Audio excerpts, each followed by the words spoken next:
Oi?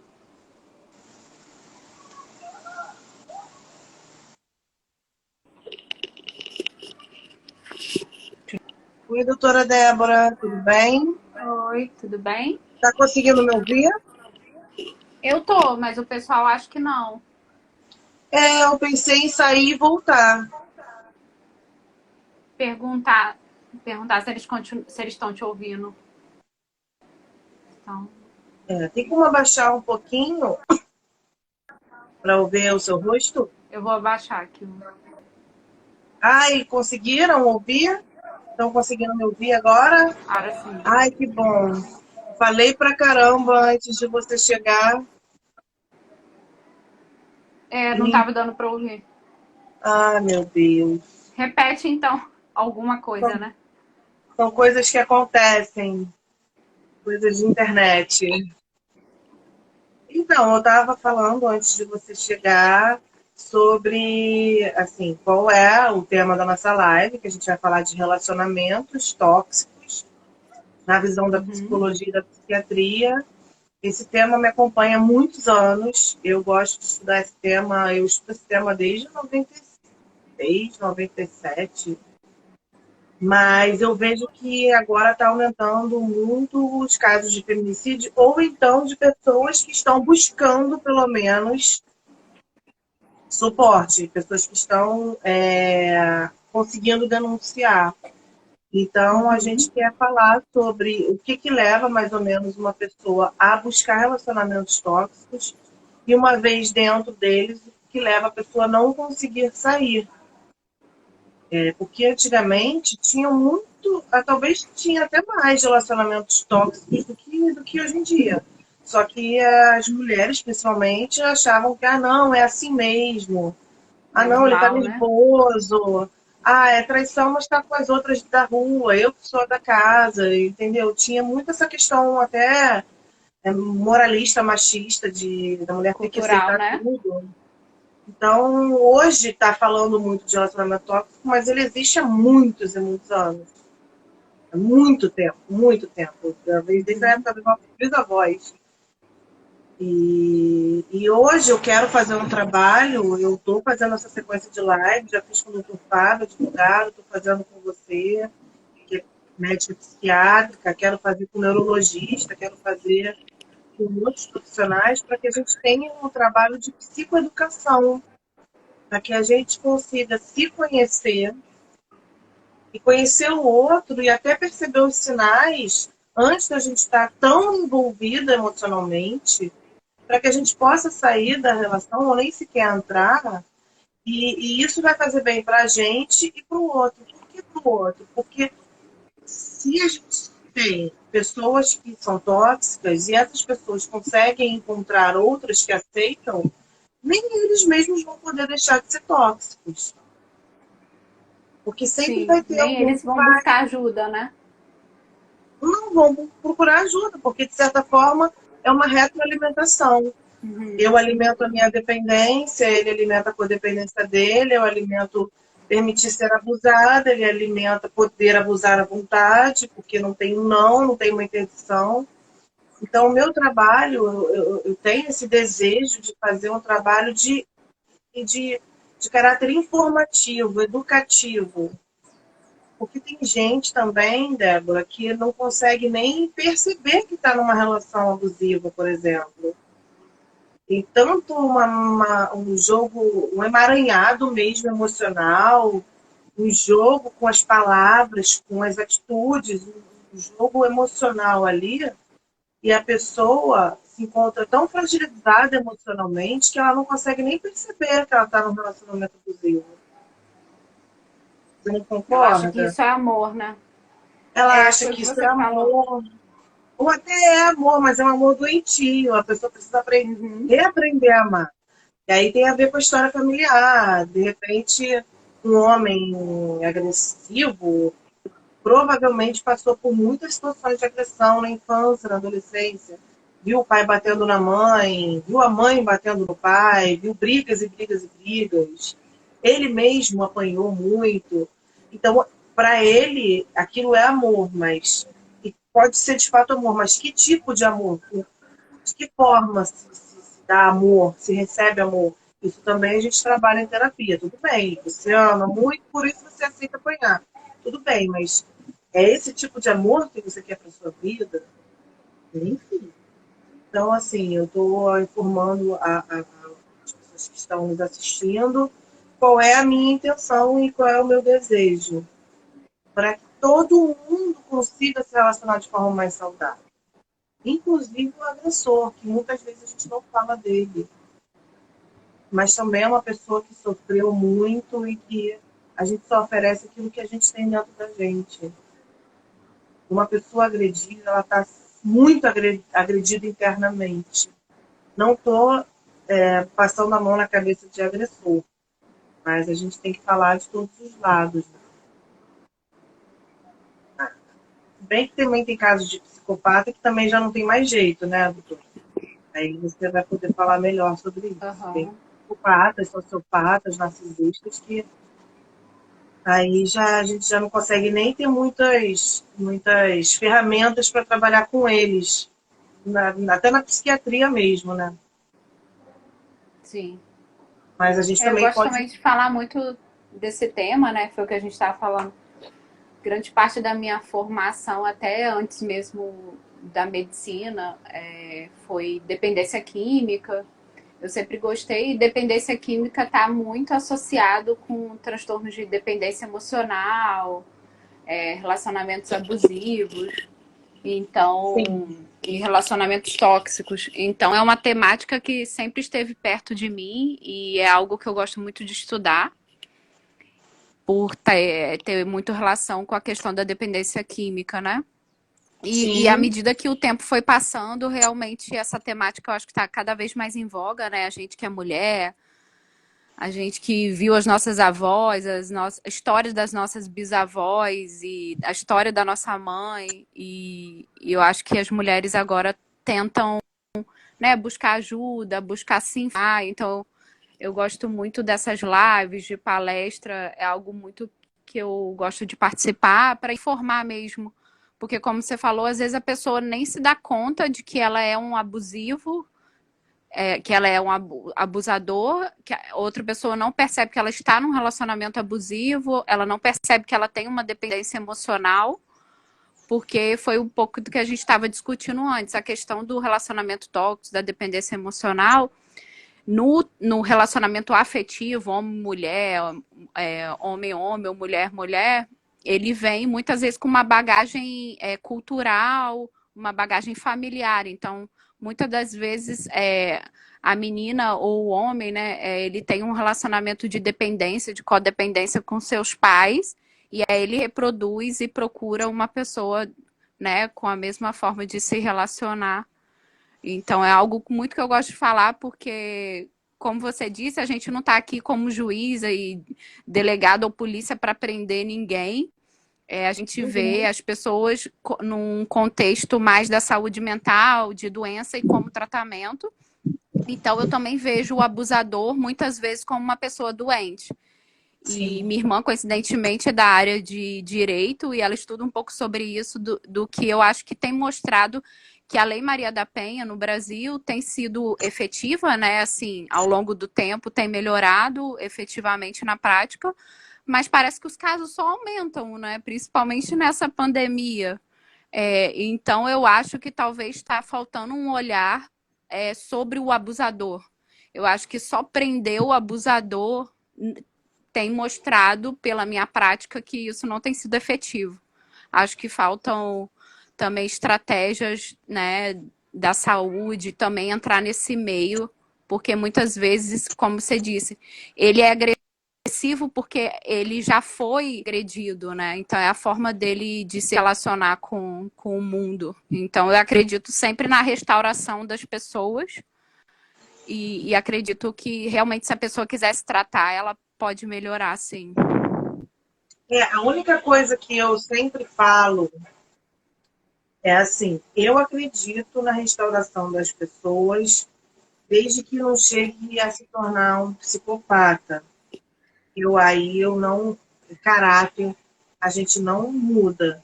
Por que eu estou falando isso? Por vários motivos. Primeiro, porque uma pessoa, para se tornar psicopata, ela passou por todo um processo. Então, se algumas pessoas já identificam, às vezes na infância, na adolescência, a gente pode tentar tratar. Que aí é o trabalho da psicoeducação, Uhum. que eu falo, né? Um trabalho profilático. E também, por que eu estou enfatizando isso? Porque muitas vezes, mulheres que amam demais, que são as madas, mulheres que amam demais anônimas, que é um grupo que eu amo, muitas mulheres que ainda não estão em recuperação, elas ficam nessa crença de que ele vai mudar. Querer mudar, né? E aí me dá medo. É, não, Mulheres, eu por tô falando favor, como profissional não de esperem, saúde, vamos, né? deixa pra gente, deixa que a É, gente pra tenta gente. tratar. Deixa para os psiquiatras, para os neurologistas, para os psicólogos, tentarem entender. Porque, assim, até eles tentarem procurar ajuda, aí eles procuram. Tem que ver a intenção, porque muitos procuram, eu falei isso na outra live, até como forma de manipular, né? De se fazerem passar por bonzinhos e a mulher é a louca. Aí procuram ajuda, procuram com uma boa intenção. Não, realmente eu quero mudar. Ainda assim tem um processo enorme terapêutico, porque a gente sabe muito bem que uma pessoa com 30, 40, 50, 60 anos não se tornou assim da noite para o dia, então também não vai ser desconstruído da noite para o dia. Então, às vezes 20 anos, 30 anos, 40 anos sendo daquela forma, se constituindo daquela forma, e até se refazer é um processo. Então, assim, não é bom para quem está sendo abusado esperar esse processo acontecer. Apesar de eu acreditar também nas transformações humanas, na capacidade de evolução do ser humano. Mas eu acho que, de repente, não é bom a pessoa ficar esperando por isso. Quem está É, apanhando, quem está sofrendo, né?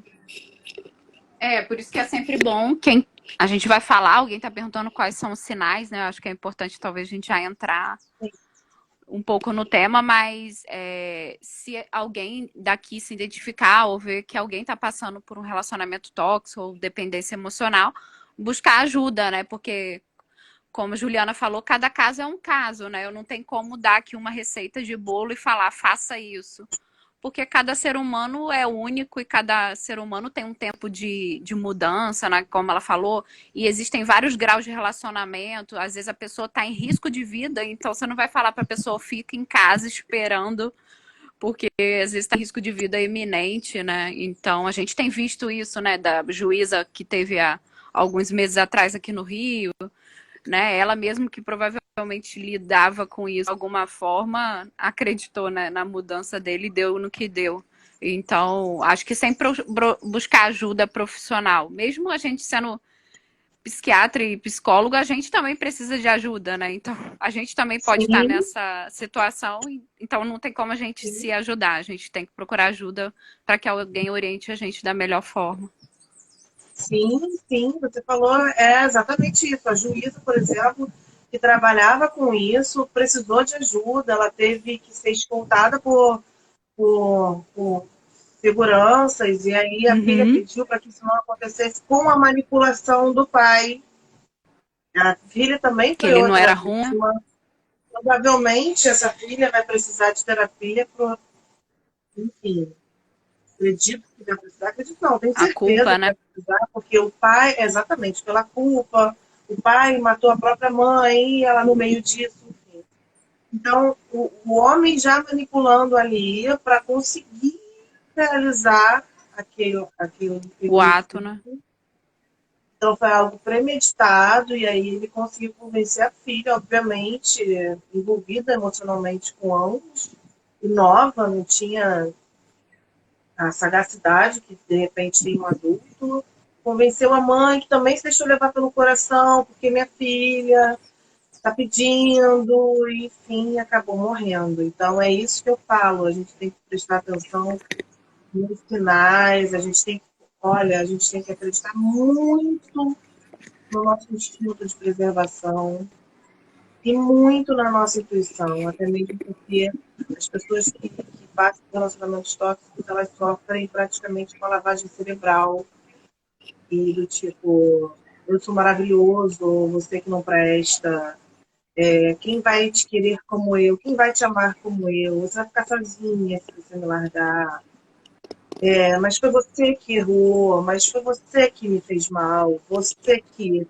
E aí joga a culpa para a mulher, e joga a culpa para a pessoa, e a pessoa já está fragilizada emocionalmente, já está com suas questões, já tem autoestima prejudicada, acaba acreditando naquilo quando vê, está completamente envolvida, a ponto de uma juíza que tinha, né, um nível intelectual avançado, porque né, a gente não se torna juíza sem um certo nível intelectual, enfim, uma pessoa com conhecimento, com instrução, acabou se deixando levar pelo coração e não se protegeu o suficiente, não culpando ela, muito menos a filha. Mas é assim que eles trabalham, entende? Enfim. Você Queria já que quer você. falar sobre os sinais? Porque alguém aqui perguntou Então, eu queria, quais são os eu sinais. queria, de repente, que você falasse, se puder, antes disso, o que é dependência emocional, o que é codependência emocional, para que de repente a pessoa se perceba num desses casos e a gente depois fala dos sinais. O que você acha? Eu também acho. Porque geralmente foi o que a gente está falando. Para você estar num relacionamento tóxico, abusivo, provavelmente você tem um grau de dependência emocional. Então, eu acho que partindo daí fica talvez mais fácil de entender por que uma pessoa com nível intelectual, estudada e tudo, acaba se manipulando, né? Se deixando manipular por uma questão emocional, né? Sim, Então, os sinais de dependência emocional são a pessoa tem uma tendência a querer agradar o outro o tempo inteiro. Então, ela vai fazer coisas até que que não fazem bem a ela, mesmo ela tendo, né, noção disso, para agradar o outro, porque ela tem medo de rejeição, medo do abandono, medo do vazio, né? Medo de ficar sozinha. Então ela acaba fazendo coisas em excesso ou dificuldade de dizer não. Ela acaba querendo agradar ao mesmo tempo, o tempo todo, porque ela tem medo dessa rejeição, desse abandono. E ela, com o tempo, começa a se isolar dos seus familiares, dos seus amigos. Isso acaba sendo retroalimentado, como você falou, que parte acaba partindo dela também, pela dependência emocional, porque ela quer só viver em função daquela pessoa. Como a gente estava falando, é muito parecido no cérebro com a questão da dependência de drogas. Então, a pessoa, com o tempo, só quer a droga. Então, só a droga que é importante para a vida dela. É a mesma coisa de um adicto de álcool, de cocaína e outras drogas. Então, ela mesmo vai nesse processo de querer abandonando aos poucos a própria família, os amigos, vivendo só em função daquela pessoa. E e com o tempo ela acaba ficando cada vez mais isolada. Às vezes eles têm medo desse abandono, dessa rejeição, de ser trocado. E o dependente, então, ele tem uma tendência a se relacionar com pessoas abusadoras, que tem também esse certo grau de dependência emocional. Então, o que você estava explicando um pouco anteriormente é que o dependente, ele geralmente tem um codependente. Então, o dependente, ele tem a necessidade de ser cuidado, por exemplo. Então, ele acaba procurando uma pessoa que tenha necessidade de cuidar dos outros. Então, o que a gente chama de codependência. Então, um está alimentando o outro. É muito parecido, como eu disse, com as adicções em geral. Geralmente, um adicto tem um familiar ou uma namorada, alguém ali que ele, né, ele tem essa necessidade de ser cuidado e aquela pessoa para sobreviver necessitado, que precisa de ajuda, alimentação. Então, os dois têm um certo grau de dependência emocional e às vezes isso vai oscilando. Por exemplo, Pode ser que um seja em algum momento mais abusador, o outro seja mais a vítima, e isso vai, às vezes, se trocando à medida do tempo, mas geralmente tem um papel mais fixo, né? De quem é o abusador e quem é a vítima. E aí, quem é dependente emocional acaba, com o tempo, estando num relacionamento tóxico, porque ela acaba baixando a autoestima, ela acaba não se cuidando, tendo medo de ser rejeitada, acaba se isolando da família, dos amigos, então ela fica só em volta daquela pessoa, então é muito mais fácil de ser controlada, muito mais fácil de ser abusada de várias formas, né? Sim. E o que seria codependência? O que é? É, Então, a codependência, como eu falei, ela está sempre relacionada à questão da dependência emocional. É uma certa forma de dependência também. Só que a diferença é que o dependente emocional, ele tem uma necessidade de ser cuidado, ele tem uma necessidade ele tem um apego às pessoas e ele tem um jeito mais de submissão. Então ele se submete, como eu falei, de diversas formas para ter aquele cuidado, ter aquele afeto. O sim. codependente é como se fosse o oposto disso. É a pessoa que precisa cuidar do outro, precisa de alguém coitadinho, né? Solitário, e Tem alimenta o problemas, outro. né? Então são características que se completam assim de alguma forma, né? Sim, sim. E assim, o que eu percebo é que tudo isso foi construído, como eu falei, ao longo da vida da pessoa. A pessoa tem questões ligadas à família, questões na sua infância, na sua adolescência, e ela tende a repetir esse padrão através das relações sexoafetivas, ou relações com amizade, ou com relações até com chefes, com chefias. Na verdade, a pessoa ela aprende a se relacionar dessa forma. Na verdade, o que, que acontece? Todo ser humano precisa ser amado, até mesmo por uma questão de sobrevivência. Para a gente poder sobreviver, alguém teve que cuidar de nós. Alguém teve que olhar por nós e cuidar de nós. Teve que dar banho na gente, dar alimentação, dar atenção. Então, a gente tem essa necessidade básica de ser amado e de amar aquele que cuidou de nós, que aí é a relação da mãe com o filho, enfim. Se essas relações lá atrás ficaram prejudicadas, a gente vai aprender que amar e ser amado é dessa forma prejudicial. E a gente cresce repetindo isso até mesmo para o inconsciente tentar elaborar esse trauma. A nossa mente ela vai querer sempre resolver aquela questão. Não consegui resolver com os meus pais, vou resolver com o meu marido. Como assim? Dá um exemplo.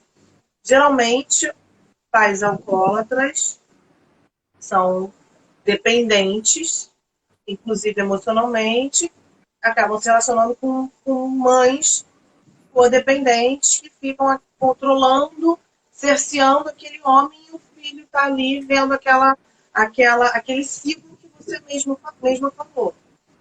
Né? O homem foge para ir para o bar e a mulher vai atrás e faz escândalo e o homem volta e chega bêbado e bate, mas no dia seguinte ele não vai trabalhar e aí a mulher que acaba tendo que trabalhar pelos dois e ela grita, briga, xinga, mas não sai dali e fica aquela relação doentia mesmo, viciante, porque ela fica viciada em controlar e ele continua no vício do álcool e acaba sabendo que tem alguém que vai fazer por ele, então se acomoda e fica aquela relação doentia. O filho ou a filha vem essa cena, podem discordar, podem ter um senso crítico que aquilo é ruim, mas quando cresce, o Repete. dedo podre, a gente acha que é dedo podre, não é? É. Caramba, não acredito, eu fui ficar com alcoólatra, não acredito que eu tô passando por isso de novo na minha vida. Mas eu não fiz por mal, aconteceu, me apaixonei, não sabia que tinha problema com álcool. Eu conheço até um caso de uma pessoa que teve problema com o pai, muito dependente de álcool, a ponto do pai ser demenciado por conta do álcool. E aí ela foi ficar com uma pessoa que ela foi descobrir que tinha problema com cocaína, sério, mas só um ano depois da relação. Aí ela, né, eu tenho um dedo podre. Não. Foi uma coisa inconsciente.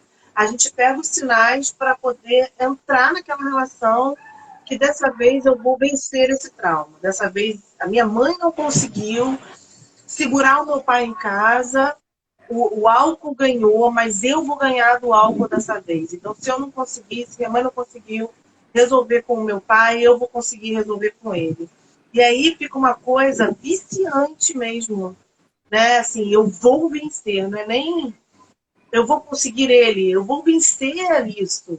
Mas tudo isso é muito inconsciente. E aí, quando a gente vê, a gente já está repetindo as nossas mães, controlando os homens, e de repente indo lá na favela negociar dívida com o traficante. Isso vale para muitas mães também, que passam por isso com os filhos, e vai lá buscar o filho ou o marido na boca e vai no boteco. É, isso é importante, né, Ju, falar Vai sobre isso, do seguindo, que eu né? tava dizendo. Não é só relacionamento tóxico não é só relacionamento afetivo, né? Como a gente estava Não. falando no início. Pode ser uma relação mãe e filho, no trabalho, Sim. então é bom deixar isso claro, né? Uhum, com certeza. E aí, Chefe, quando a né? gente. Tem muitos chefes abusivos. Muito. E aí, tem muitos casos, assim, de pessoas que falam: caramba, eu só consigo encontrar pessoas que abusam de mim. Foi meu pai, agora meu namorado, meu marido, até meu chefe. Mas assim, a gente tende a repetir. Enquanto a gente não trabalhar com a gente os nossos traumas, a gente tende a repetir. E aí a gente acaba virando dependente, codependente. E é muito importante falar de um triângulo que existe até na literatura do Mada, que é uma literatura que eu leio, gosto muito, acompanho muito, que é o triângulo assim, é vítima, perseguidor, eu esqueci o outro, a pessoa se faz de vítima, a pessoa persegue, depois a pessoa acaba sendo o bonzinho, assim. Eu acho que é mais ou Uhum. menos isso. A pessoa, para conseguir, entre aspas, conquistar aquela pessoa, ela se faz de vítima. Você não vê o que você está fazendo comigo? Você está me fazendo mal, você isso, você aquilo, aí está na vitimização. Para Uhum. poder fazer com que o outro sinta pena dela e ela consiga obter um resultado com aquilo. E aí, não conseguindo, ela vai para perseguição. Por que você fez isso comigo? Você acabou com a minha vida. E aí liga para a pessoa, e aí manda mensagem, se vinga. E aí depois também a pessoa acaba indo para um outro jeito de se relacionar. Acolhe. Não, na verdade eu te entendo. Eu tô com você. A pessoa fica sempre nesse padrão de tipo de Ela relacionamento. vai alternando, né? Não vai alternando. Não é um relacionamento completamente honesto no sentido de qual é o meu desejo, quais são os meus sentimentos, o que, que eu quero para mim e o que, que eu espero dessa relação.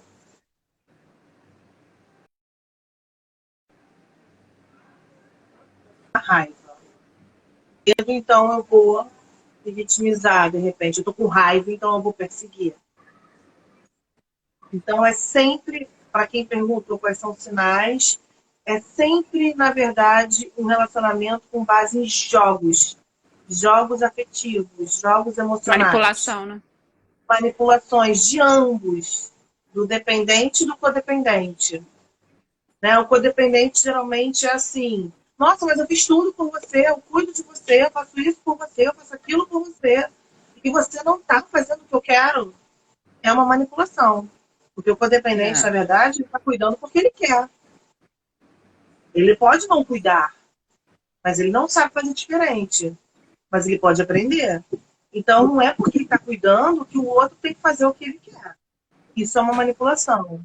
E o dependente também está manipulando, porque assim, olha, eu preciso de você. Eu não sei viver sem você. Como é que eu vou fazer para viver sem você? E aí, um alimenta o outro.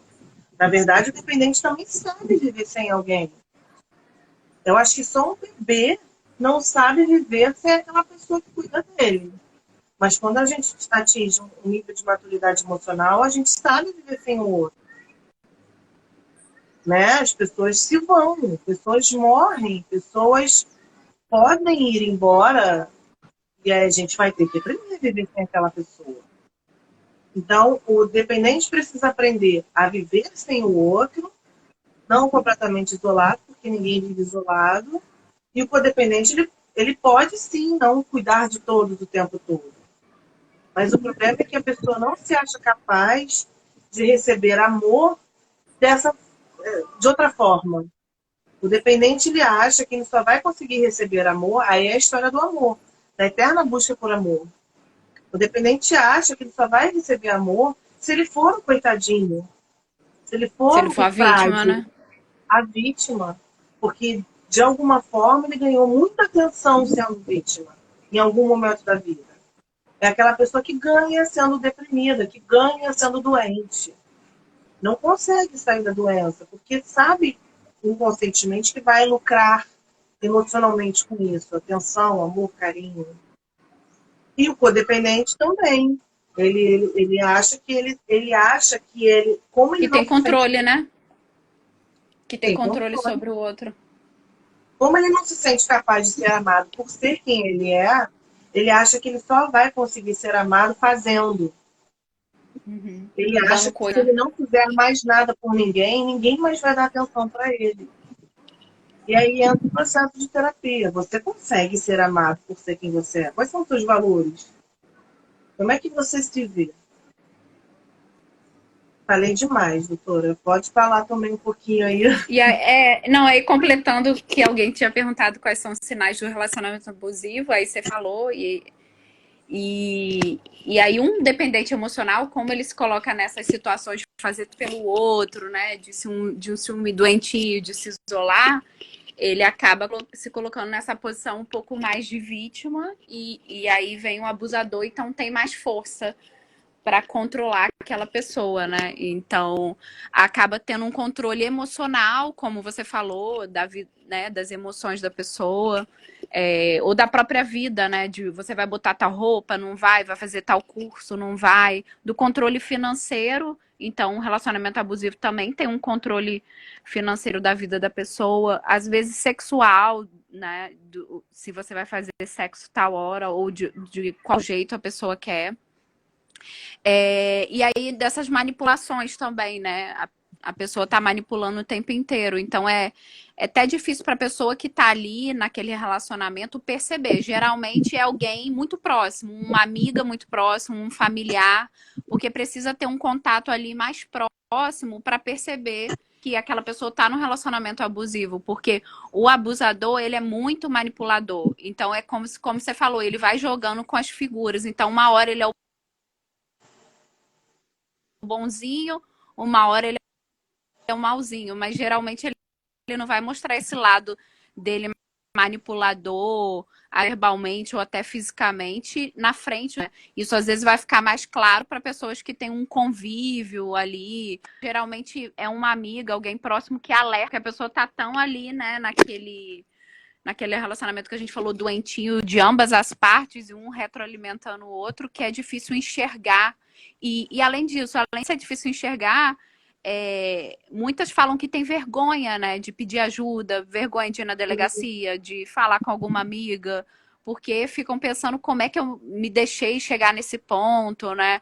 Aí, como você falou, uma juíza que tem tanto estudo, sei lá, uma médica, qualquer pessoa, né, não, independente de estudo ou não, fica pensando como que eu deixei chegar a esse ponto, né? Alguém me manipular, alguém me bater, alguém dizer se eu vou usar tal roupa ou não. Então, eu percebo assim, na minha prática clínica tem aparecido bastante mulheres, né? Como a gente falou, não quer dizer que os homens não sofrem relacionamentos abusivos, E a gente estava até conversando sobre isso, a Lei Maria da Penha é específica para mulheres, mas existem relacionamentos abusivos e agressões físicas, por exemplo, de mulher com homem. Só que Sim, na nossa cultura muito machista,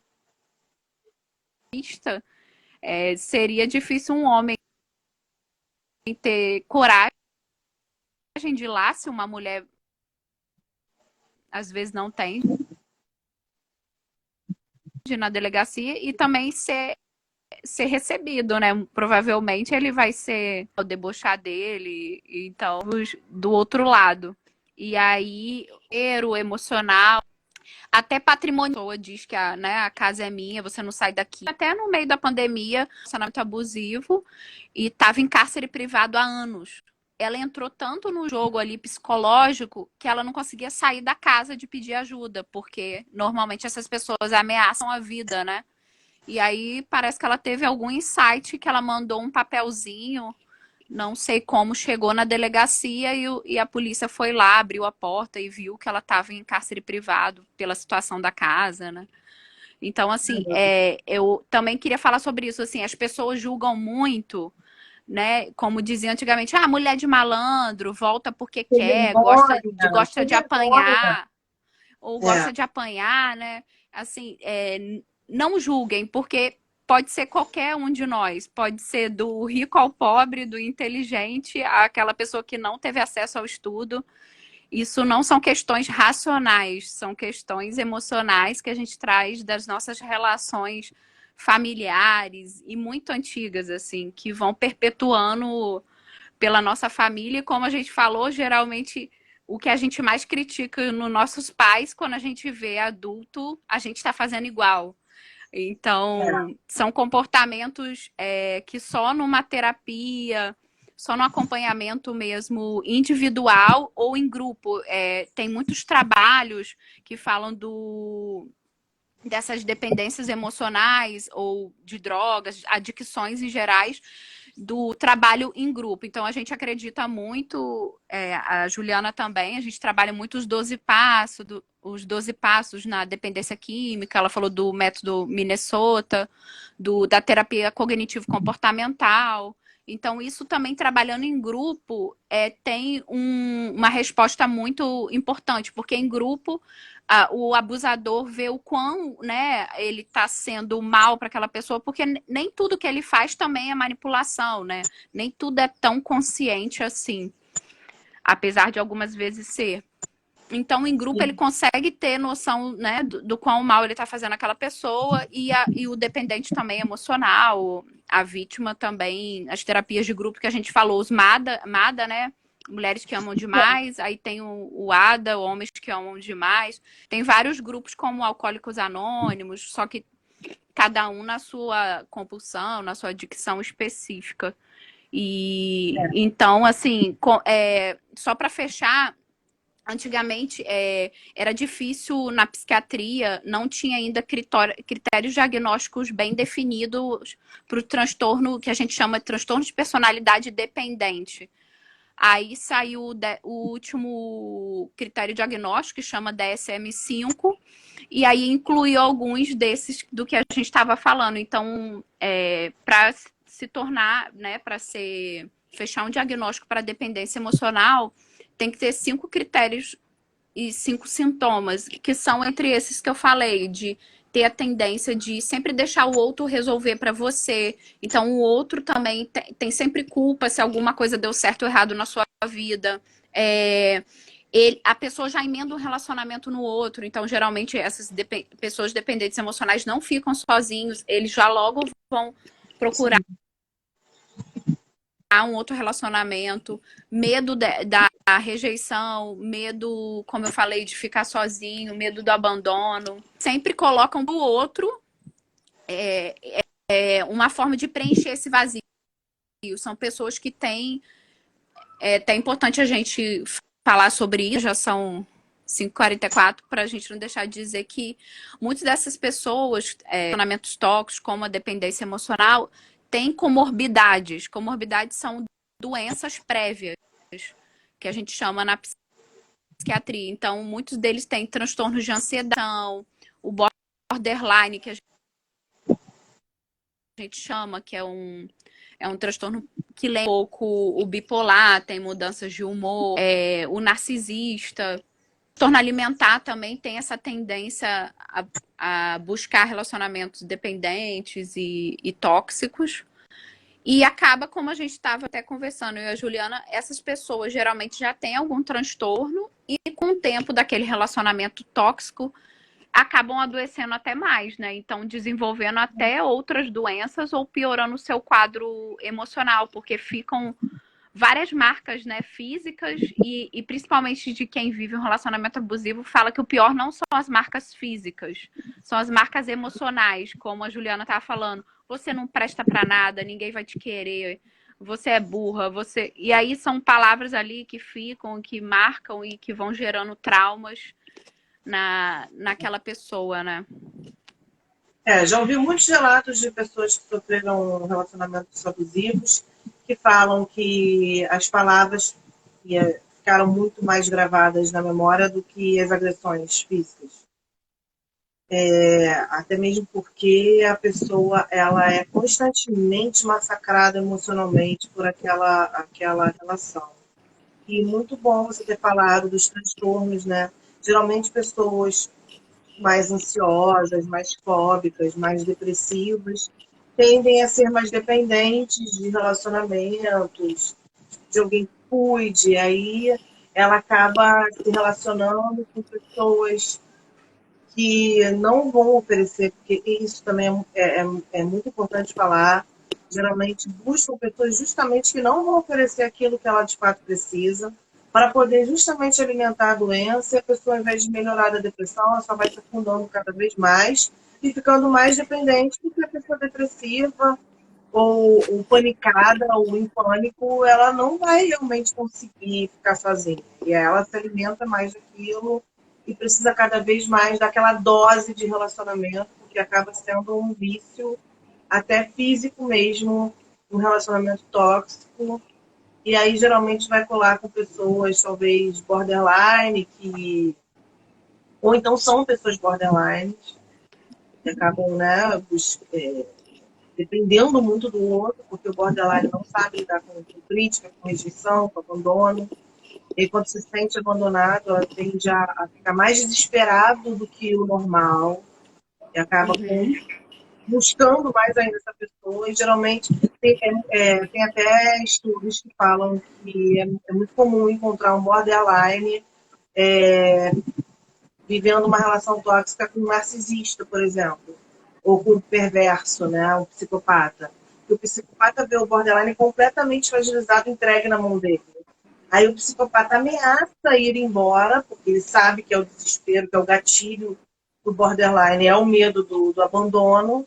E aí o borderline fica desesperado, correndo atrás do psicopata. O psicopata ali, tá vendo? Eu consegui o que eu queria. A pessoa tá na minha mão. Então é muito comum ligar um com o outro. Por isso é importante procurar, né, psicoterapia, psiquiatria, se tiver que tomar remédio, toma, para trabalhar essas questões que vêm antes do relacionamento. As ansiedades, as fobias, as depressões, o borderline, o bipolar, que quando está na fase maníaca, ele não consegue perceber nenhum tipo de perigo e se joga nas relações e fica extremamente compulsivo. As pessoas com transtorno alimentar também, como você falou, geralmente são pessoas, geralmente não, muitas das vezes são pessoas dependentes também, acabam sendo dependentes de alimento, então eu sempre digo o seguinte, pessoas dependentes, elas são dependentes de qualquer substância. Só que ela naquele momento é com aquela droga de escolha. No caso, a comida, ou o cigarro, ou o álcool, ou cocaína, ou maconha, ou o relacionamento, ou sexo. Sexo pode Ou viciar, trabalho. relacionamento, ou trabalho, ela acaba migrando até. Então, por isso que também deve ser muito comum pessoas com transtornos alimentares entrarem em relacionamento tóxico. E aí o relacionamento leva a pessoa a ter mais transtorno alimentar ainda, né, doutora? Porque fica com mais vontade de comer, pelo estresse. Eu Né? vi no Fantástico, teve uma pessoa aí famosa, de vez em quando aparece, né, pessoas famosas ou casos, né, que aparecem muito na mídia, e aí uma pessoa falou que desenvolveu o transtorno, pode acontecer de um relacionamento abusivo se acabar desenvolvendo um transtorno. Mas muitas das vezes que eu vejo na minha prática clínica, a pessoa já tinha um transtorno, talvez não sabia, e aí piorou o transtorno ou apareceram outros transtornos ligados. E É, até você falando, eu lembrei de uma coisa que a gente estava conversando. O dependente emocional, ou seja, aquela pessoa que muitas vezes está num relacionamento abusivo, ela precisa de ajuda psicológica e algumas vezes médica também. Por quê? Porque é igual uma droga, como você estava falando.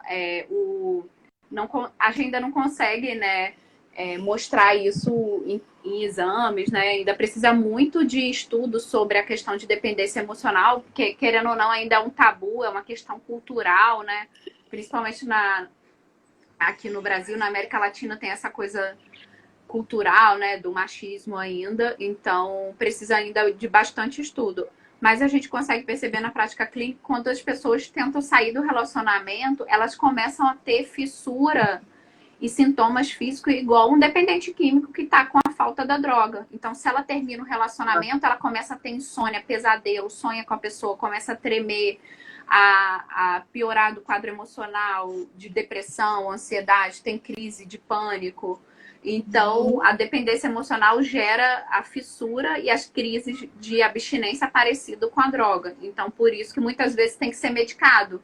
Porque às vezes a pessoa não consegue sair do relacionamento por uma questão tanto física quanto emocional. E aí, às vezes, ela estabilizando desse quadro, ela consegue sair do relacionamento. Porque muitas pessoas me falam em relacionamento de dependência emocional ou abusivo, depois de um tempo elas conseguem perceber que elas estão numa relação doentia, só que elas não conseguem sair. É igual quem usa droga, consegue perceber depois de longos anos que aquilo não está fazendo bem, mas ela não consegue sair daquilo.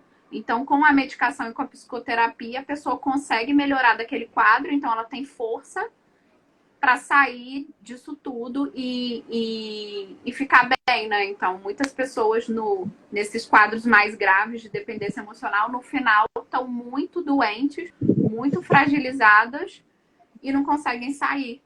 E aí a é, gente vê o quanto que a medicação e a terapia pode ajudar, né? Por que que pode ajudar?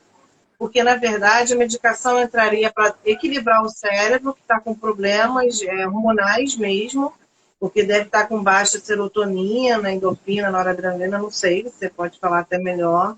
E aí a pessoa que já está com essa baixa taxa de hormônios, ela vai tender a procurar prazer no externo, na comida, no sexo com aquela pessoa que geralmente é viciante, naquela relação, ela acha que aquele homem, aquela mulher vai oferecer essa substância que ela precisa. Então, com a medicação, a pessoa se estabiliza organicamente. E com a terapia, a pessoa vai entender por que, que ela está compulsiva em retornar a esses tipos de questão. A gente vai trabalhar os traumas que levam a pessoa a ter esse tipo de relação e como ela pode fazer para ter outros tipos de relação e ter prazer nisso. Porque também é muito importante falar que esse grupo Mulheres que Amam Demais falam dos homens brócolis. São aqueles homens que você sabe que são saudáveis, que são importantes você se relacionar com eles, mas elas não veem graça nisso. Elas gostam mesmo do desafio de serem rejeitadas, daquele homem bandido, daquele homem casado, daquele homem Da inacessível, daquele adrenalina, homem né? daquela adrenalina. Então a gente vai ver o porquê dessa necessidade tanto de drama, de caos, que o Border também gosta muito, né, doutora? Porque ele tem aquela sensação sempre de vazio, aquele Sim. vazio enorme, então ele precisa se preencher com adrenalina. Por isso que o Border muitas vezes vai até para as drogas, para relacionamento sempre É isso que eu ia conflituoso. falar. Eles têm uma tendência grande com o abuso de drogas ou Sim, alimentos. isso. Então, para finalizar, quais seriam os sintomas mais claros assim para a pessoa ficar alerta? Assim, nossa, eu preciso resolver isso urgente, essa relação não tá boa para mim. Você poderia dizer assim, caramba, tô encalacrada, qual seria? Então, foi do que a gente falou, assim, de quando você começa a perceber de que você tem uma dependência tanto financeira, então aquela pessoa começa a controlar a sua vida financeira, os seus relacionamentos, ela começa a te afastar dos seus amigos, da sua família, você começa a se ver isolado, aquele amor em excesso, você começa a ver que talvez está te controlando demais, então começa a ser muito, né, abusivo. E então, com o tempo, você vai se afastando de todo mundo, você vai se deprimindo. Então começa, como você falou, no início até o pessoal brinca, parece um príncipe encantado, né? Então, o perfil de Isso. abusadores no início, se as pessoas quiserem perceber logo, alguns sinais do início são isso, são pessoas muito encantadoras, sabe? Uhum. Parece perfeito o príncipe encantado, assim. E às vezes É. a gente busca isso de alguma forma, né? Talvez porque a Uhum. gente, nos filmes, né, na nossa infância tinha um pouco disso. Mas os abusadores têm esse perfil de muito príncipe encantado no início e com o tempo eles vão jogando um pouco das agressões verbais. E aí, como você falou, só que aí ele fala que te fez alguma coisa, mas é sempre sua culpa. Nunca é culpa Sim. dele. Então, se ele te xingou, é porque você tava com um vestido curto. Você te xingou. Sempre vai ter uma justificativa para agressão dele, física, verbal, emocional. Ele sempre justifica. Então, Sim. acho que são alguns dos sinais, assim, no início. E com o Que é tempo é isso um só vai sinal muito piorando, né? importante. A pessoa que sempre está te culpando, será que você é tão errado assim na É. vida? Você não faz nada de certo, nunca. Tudo bem que todos nós temos essa parcela de responsabilidade em todas as relações. Tem coisas realmente que cabe a mim resolver, mas sempre. E aquela pessoa é tão perfeita assim que não consegue enxergar nenhum erro dessa E pessoa. A outro, gente... né? E outro de nenhum amigo seu presta, né? As pessoas da sua família, a pessoa vai afastando. Então, nenhum amigo seu presta. Seu pai, sua Nunca. mãe, Você né? está há Sua tantos anos com família. aquele amigo, É. né? Então, às vezes, amigos de longa data que sempre estiveram com você, eles minam a nossa rede de apoio para que eles tenham Uhum. total domínio sobre nós. O ciúme também é um sinal, né? Aquela pessoa que está o tempo todo mexendo no seu celular, mexendo nas suas coisas e te vigiando, te monitorando. É um Só que aí ciúme eles exacerbado. justificam, né? Aí eles justificam do tipo que você talvez fez alguma coisa, que você mentiu, o que, que você está escondendo. É. Ou dizem sim que isso é amor, né? Isso que é cuidado, né? E que outras pessoas não estão fazendo isso é porque não amam. Então começa esse jogo que a pessoa, quando ela se vê, ela tá nessa relação, né? Então acho que alguns sinais no início, assim, que são importantes a pessoa estar tá atenta. E aí, com o tempo, como a gente falou, infelizmente isso tende a piorar, né? Porque a É. pessoa, a vítima vai cada vez baixando a autoestima, piorando os quadros emocionais, e aí ela já praticamente não tem força, igual essa senhora que eu falei, que ela estava anos e anos em cárcere privado e ela nunca buscou ajuda, porque ela entrou tanto naquele jogo da manipulação que ela temia tanto pela vida dela que ela nunca conseguiu pedir ajuda. E aí um dia, não sei o que aconteceu, ela pediu ajuda e deu tudo certo, né? Ainda bem. E uma coisa que a gente tem que ficar muito atenta é também a questão, como você falou, cultural ou social. Porque eu sempre falo que a Disney acabou com a nosso inconsciente coletivo. Aquela coisa da princesa perfeita, né? Sempre boazinha, como se rebelar contra isso fosse mal, não fosse bom. A gente tem sempre que estar ali muito bem, muito tranquila. A gente é super abusada pela madrasta e pelas irmãs, mas a gente tem que manter a linha. E aí fica esperando o príncipe, que também é perfeito, ele é encantado, resgatar a gente, né? E aí isso a gente ainda fica pensando que isso vai acontecer. É real, tá? O Uhum. inconsciente coletivo, a gente, as mídias entram na nossa mente. Até estava pensando numa música, eu não existo longe de você e a solidão é o meu pior castigo. Olha só, A gente fica cantando, quando a gente vê, a gente está reproduzindo isso, a gente está achando que isso é amor. Eu não existo longe de você, existe sim. Você tem que existir perto ou longe de qualquer pessoa. E a solidão é o meu pior castigo? Não, às vezes a solidão ela é nossa melhor aliada. Porque se a gente É melhor aprende a estar ser sozinho, né? feliz sozinha, Do que estar na a gente multidão se trans... sentindo sozinho. Exatamente. Se a gente aprende a sair da solidão e ir para o estado de solitude, que é estar muito bem com você mesma sozinha.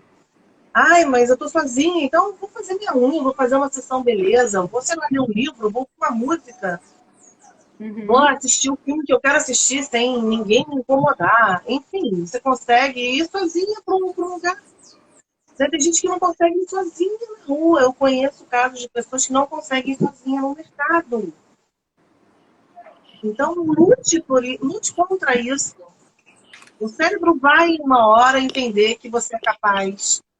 Vai só se ver sozinha um presente. Vista a roupa que você quer vestir, o corpo é seu.